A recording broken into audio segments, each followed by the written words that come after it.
క్షమాపణ అమిత్ షా చెప్పాలి. వర్ధిల్లాలి ప్రజా సంఘాల ఐక్యత. వర్ధిల్లాలి ప్రజా సంఘాల ఐక్యత. భారత రాజ్యాంగ నిర్మాతని అవమానపరిచిన అమిత్ షాను తొలగించాలి.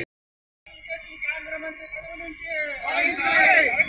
కేంద్ర మంత్రి పదవి నుంచి అమిత్ షాని కేంద్ర మంత్రి పదవి నుంచి అమిత్ షాని కేంద్ర మంత్రి పదవి నుంచి లోక్సభలో అంబేద్కర్ పై అనుచిత వ్యాఖ్యలు చేసిన కేంద్ర మంత్రి పదవి నుంచి అమిత్ షాని కేంద్ర మంత్రి పదవి నుంచి జోహార్ అంబేద్కర్.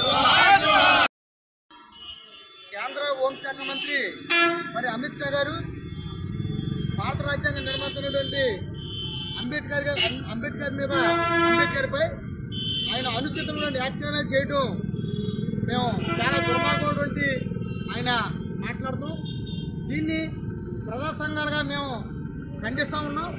ఎందుకంటే ఈరోజు భారత రాజ్యాంగం బాబాసాహెబ్ అంబేద్కర్ రాసిన రాజ్యాంగం ఈ యొక్క మనువాద ఎవరైతే ఆధిపత్య కులాలు ఉన్నాయో అగ్రవర్ణాలకి ఒక కంటకం లాగా ఈ యొక్క రాజ్యాంగం అనేది ఉన్నదనేది మేము తెలియజేస్తున్నాం.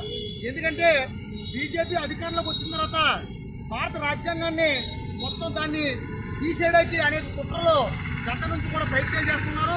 ఇప్పుడు మూడోసారి వచ్చిన తర్వాత మొట్టమొదటి నుంచి కూడా అంబేద్కర్ రాజ్యాంగాన్ని వాళ్ళు సవరణల పేరుతోటి చేస్తూ ఉన్నారు. ఇప్పుడు మొత్తం ఈ రాజ్యాంగాన్ని లేకుండా చేస్తే దళితులకి ఏ విధమైనటువంటి దళిత ఆదివాసులకి ఏ విధమైనటువంటి హక్కులు లేకుండా పోతాయనే ఉద్దేశంతో ఈరోజు బాబాసాహెబ్ అంబేద్కర్ గారిని అనేక సందర్భాల్లో వీళ్ళు అవమానపరుస్తున్నారు. ఇది చాలా దుర్మార్గమైనటువంటి మరి ఘటన.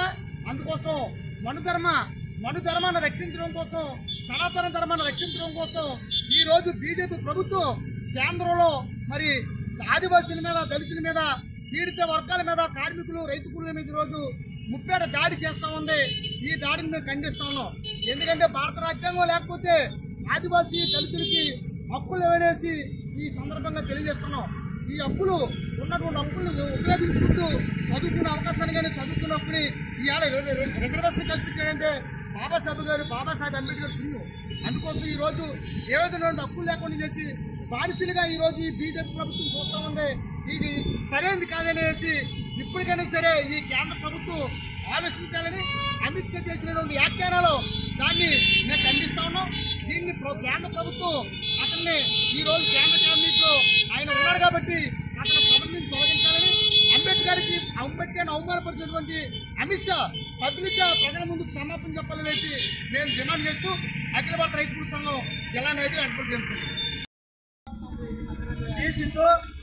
టీడీఎస్ రాష్ట్ర సహ కార్యదర్శి ద్రాక్షారామ స్థానిక కోటిపల్లి సెంటర్లో ఉన్న అంబేద్కర్ బొమ్మ దగ్గర 17వ తేదీన లోక్సభలో భారతదేశ హోంశాఖ మంత్రి అమిత్ షా డాక్టర్ బిఆర్ అంబేద్కర్ ఆయన పీడిత ప్రజల నాయకుడు, ఆదివాసులు, బడుగు బలహీన వర్గాల ఆశాజ్యోతి అయిన అంబేద్కర్ని ఉద్దేశించి అమిత్ షా అవమానకరమైన వ్యాఖ్యలు చేస్తూ, అంటే ఆయన అంబేద్కర్ ఆయన ఒక ప్యాషన్ అయిపోయింది.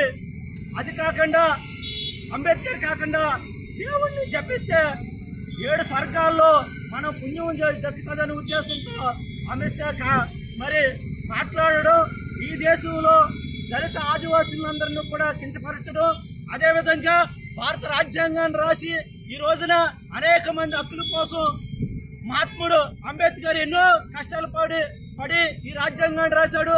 ఆ రాజ్యాంగం ద్వారా ఎన్నికైన అమిత్ షా ఒక మతోన్మాది, మనువాద, మరి బ్రాహ్మణ ఆధిపత్య వర్గానికి చెందిన మరి అమిత్ షా ఏ విధంగా మాట్లాడడం ప్రజా సంఘాలుగా మేము వ్యతిరేకిస్తున్నాం. అదేవిధంగా ఆయన తక్షణమే దళిత ప్రజలందరికీ క్షమాపణ చెప్పాలా, అదేవిధంగా అమిత్ షాను తమ పదవి నుంచి బీజేపీ తొలగించారా, పార్లమెంట్ నుంచి కూడా నిన్నే సస్పెండ్ చేయాలని దళిత ప్రజా సంఘాలుగా మేము డిమాండ్ చేస్తున్నాం. లేని పక్షంలో దేశవ్యాప్తంగా, రాష్ట్ర వ్యాప్తంగా ఒక బలమైన ఉద్యమం చేస్తామని ఈ దేశ ప్రధానమంత్రికి తెలియజేస్తున్నాం. అదేవిధంగా రాజ్యాంగం మరి ప్రకటించిన హక్కులన్నీ కూడా ఈ ప్రభుత్వం మనువాద ప్రభుత్వాలు కాలు రాస్తున్నాయి. రిజర్వేషన్కి వ్యతిరేకంగా, అదేవిధంగా హక్కులకు వ్యతిరేకంగా, దళితులకు హక్కులకు వ్యతిరేకంగా ఈ ప్రభుత్వాలు పనిచేస్తున్నాయి. కాబట్టి ఈ ప్రభుత్వాలకు వ్యతిరేకంగా ప్రజలంతో పోరాటం చేయాలని మేము డిమాండ్ చేస్తున్నాం.